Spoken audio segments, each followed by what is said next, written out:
12 சைஸ்ல ஒன்னே கால்லேருந்து ஒன்றரை பக்கத்துக்குள்ள உன்னுடைய வாழ்க்கை வரலாறு நீ முடிச்சிட்டேன்னா தட் இஸ் a ரெஸ்யூமே. அதை தவிர மற்ற எல்லாமே வேற பேர். அந்த ரெஸ்யூமேல அத்தனை வெரைட்டி இருக்கு. ரிவர்ஸ் குரோனலாஜிக்கல், கடைசியா முடிச்ச பரீட்சையிலிருந்து தொடங்கிட்டு போறது. அதுதான் நீங்க வெளியில போகும்போது கேட்பாங்க. நான் சொன்னேன் இல்லையா, பக்கத்துல வரட்டி தட்டி வித்துட்டு இருந்த குழந்தை இப்ப யூஎஸ்ல உட்காந்துட்டு இருக்கா அப்படின்னு. வேறொரு கல்லூரிக்கு அவருக்கு இன்டர்வியூ போன போது ஹெச்ஆர் அவர்கிட்ட கேட்ட போது யுவர் ரெஸ்யூமே ப்ளீஸ் அப்படின்ன போது she smilingly said I have got 2 or 3 types of resume. HR ரொம்ப ஆச்சரியத்தோட பட்டார். What are the 2 or 3 types of resume ரொம்ப அலட்சியமா கேட்ட போது, ஏன்னா ஆர்ட்ஸ் அண்ட் சயின்ஸ் காலேஜ் குழந்தை தானே அப்படின்னு பார்த்த போது நான் சொல்ற குழந்தை பிஎஸ்சி ஸ்டாட்டிஸ்டிக்ஸ் பொண்ணு. அந்த குழந்தை ஒன்றும் சொல்ல சிரிச்சுட்டே சொன்னா there is something called reverse chronological resume ன்னு ஒன்று இருக்கு. chronological resume இருக்கு, அதை தான் நீங்க பயோடேட்டான்னு சொல்வீங்க. டார்கெட்டட் ரெஸ்யூமேன்னு ஒன்று இருக்கு, எந்த வேலைக்கு போகணுமோ அதை மட்டுமே மையப்புள்ளியாக வச்சு. மிக்சட் ரெஸ்யூமேன்னு ஒன்று இருக்கு. அவர் சொல்லி முடிச்சதுக்கு அப்புறம் அந்த ஹெச்ஆர் கேட்டாரு, எந்த காலேஜ் ப்ராடக்ட் மணி அப்படின்னு.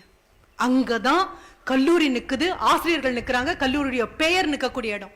ஒரு ஸ்டூடெண்ட்டை பார்த்து முடிச்சதுக்கு அப்புறம் எந்த கல்லூரி ப்ராடக்ட் நீ கேட்டாங்க அப்படின்னா நாங்க அத்தனை பேரும் வாங்கின சம்பளத்துக்கு அன்னைக்கு தான் உண்மையான சத்தியமான அழகான ஒரு ஊதியம் அன்னைக்கு தான் கிடைச்சிருக்கு.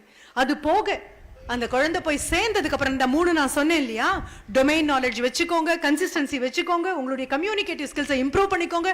இது முடிஞ்சதுக்கு அப்புறம் பலவீனங்கள் வரும்.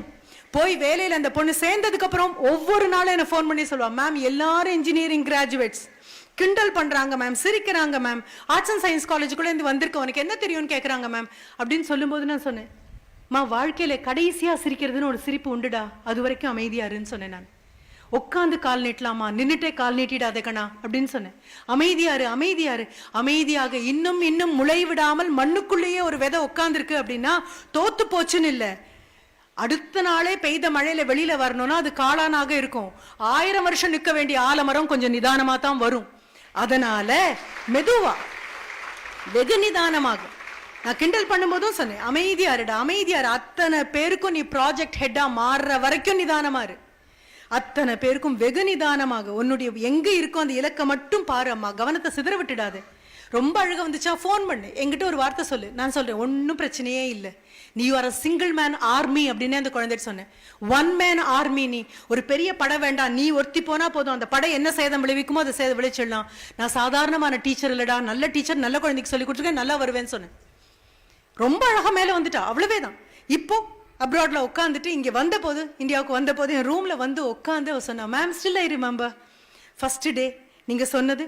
ஃபர்ஸ்ட் செமஸ்டர் கிளாஸ்ல நான் பயந்து பயந்து மேடைக்கு வந்தது, செகண்ட் செமஸ்டர் தரளமா பேச ஆரம்பிச்சது, third semester, fourth semester, fifth semester நான் பிளேஸ் ஆனதுக்கு அப்புறம் என்ன கூட்டிட்டு போய் நீங்க ஒவ்வொரு கிளாஸ்லயும் இந்த குழந்தை பேசுறது கேளு, இந்த குழந்தை பேசுறது கேளு நீங்க சொன்னது. அதுக்கப்புறம் நான் ஒவ்வொரு நாளும் கண்ணீர் வடிச்சு உட்கார்ந்து இருந்தது. இப்போ யூஎஸ்ல ஒரு ஏசி ரூம்ல உட்காந்து என்னுடைய ஃபாரின் கிளையன்ஸ் கிட்ட எல்லாம் ரொம்ப ஃப்ளூயண்டா இங்கிலீஷ்ல நான் பேசிட்டு இருக்கும்போது எனக்கு ஆச்சரியமா இருக்கு. வெள்ளானப்பட்டிங்கிற அந்த குட்டி கிராமத்துல குடிசை வீட்டுல சாணி தட்டி வரட்டி போட்டுட்டு இருந்த பொண்ணா இவ்வளவு உயரத்துக்கு வந்திருக்கேன் அப்படின்னு அவன் சொன்ன போது நான் சொன்னேன், ஆமாம், அவ்வளவு பெரிய ஆலமரம் கூட கடுகை விட சின்னதா இருக்கக்கூடிய அந்த சின்ன விதைக்குள்ளதான் தூங்கிட்டு இருக்கு. தட்டி எழுப்ப ஒரு ஆளும் தகுதியான ஒரு தரையும் அதற்கான உரங்களும் சேரும் பொழுது மெல்ல மெல்ல அச்சமில்லாம இந்த விதை வளரும். அடிக்கிற காத்துக்கும் அடிக்கிற புயலுக்கும் எல்லாவற்றையும் தாண்டி, வறட்சியை தாண்டி, வன்கொடுமைகள் அத்தனையும் தாண்டி ஆகாயத்துக்கும் பூமிக்கும் நிற்கும். எல்லாரும் தனிமரம் தோப்பாகாதுன்னு உங்ககிட்ட சொன்னாங்கன்னா என் பொண்ணுகிட்ட நான் சொன்ன அந்த விஷயத்த சொல்லுங்க. தனிமரம் பாக்கு மரமாவோ பனைமரமாவோ வாழை மரமாகவோ தென்னை மரமாவோ இருந்தா தோப்பாகாது. ஆனா அந்த தனிமரம் ஒரு ஆலமரமாக இருந்தது அப்படின்னா தோப்பு தான் அப்படின்னு சொல்லுங்க. நீங்க சொல்லுங்க, கிடைச்ச நிமிடங்களை எப்படி பயன்படுத்துறது, அசைன்மெண்ட் எப்படி ஒரிஜினலா எழுதி கொடுக்கறது, லைப்ரரிக்கு எத்தனை தடவை மீண்டும் மீண்டும் போறது, ஆசிரியர்களை எவ்வளவு தடவை பயன்படுத்திக்கிறது, இது அத்தனையும் பண்ணி இந்த 365x3 முடிச்சுட்டு வெளியில வரும்பொழுது கண்டிப்பாக உங்களுக்காக தான் இந்தியா காத்துட்டு இருக்கு. உங்களைத்தான் பாரதியார் சொன்னது என்ன தெரியுமா, இளைய பாரதத்தினாய் வா வா வா, எதிரிலா வலத்தினாய் வா வா வா, உன்னை மிஞ்சி இங்க யார் இருக்காங்க அப்படின்னு கேட்டது அவங்களால தான். ஒரு ஏபிஜே அப்துல் கலாம் அவர்கள் மேல உங்களுக்கு மரியாதை உண்டு என்பது சத்தியமே. ஆனால் மனதில் அதை உள்வாங்கி போங்க. ராமேஸ்வரத்துல ஏதோ ஒரு பள்ளிக்கூடத்துல தமிழ் வழி கல்வியில அத்தனை குழந்தைங்களுக்கு நடுவுல ஒரு நபரா உட்கார்ந்திருந்த அந்த நபர் அன்னைக்கு எடுத்த முடிவு தான். பிறப்பினால ஏழ்மை இருக்கலாம், பிறப்பினால இயலாமை இருக்கலாம், பிறப்பினால வாழ்க்கையில வளம் இல்லாம போகலாம், பிறப்பினால இத்தனை குழந்தைகளுக்கு நடுவுல பிறந்த ஒரு குழந்தையாக போகலாம்.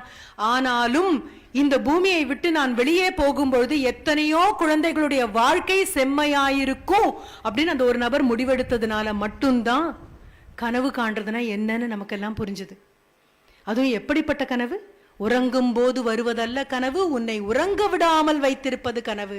அப்படிப்பட்ட கனவு உங்களால காண முடியுமே ஆனால், இன்னி தேதிக்கு நான் வந்தது சத்தியமாக இருக்குமே ஆனால், இத்தனை நேரம் நான் பேசினது உங்க காதுகள்ல விழுந்திருக்கு அப்படிங்கிற என்னுடைய நம்பிக்கை உண்மையாக இருக்குமே ஆனால், பொள்ளாச்சியில இன்னும் 10 வருடத்துல ஜாப் சீக்கர்ஸ் அப்படிங்கிறது இந்த கல்லூரியிலிருந்து இல்லாமல் ஜாப் ப்ரொவைடர்ஸ், வேலை தேடி அலைபவர்கள் இந்த கல்லூரியிலிருந்து வெளியே இதுவரை வந்ததில்லை.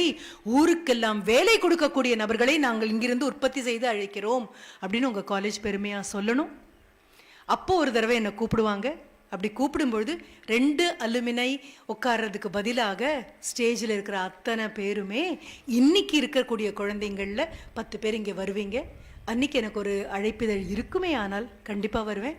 முன்னால் உட்காந்துருந்து கை தட்டுறது மட்டும் இல்லை, போகும்போது உங்ககிட்ட மறக்காமல் ஒரு ஆட்டோகிராஃபும் வாங்கிக்கிறேன். நன்றி, வணக்கம்.